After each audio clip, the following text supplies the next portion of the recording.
கிறிஷோட எதிர்காலத்த மனசுல வச்சுக்கிட்டு, மீனா வந்து என்ன பண்றாங்கன்னா, வீட்ல வந்து உண்மைய சொல்லாம அப்படியே மறைச்சிடுறாங்க.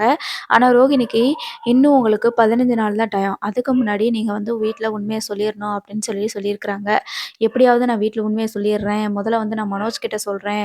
மனோஜ் வந்து என்னைய அவ்வளோ நேசிக்கிறாரு. நான் இல்லைன்னா கண்டிப்பா அவர் வந்து உடைஞ்சிருவாரு. அதனால நான் அவர்கிட்ட உண்மைய சொல்லி, அவர்கிட்ட நான் சம்மதம் வாங்கிக்கிறேன். அவர்கிட்ட நான் மன்னிப்பு வாங்கிக்கிறேன்.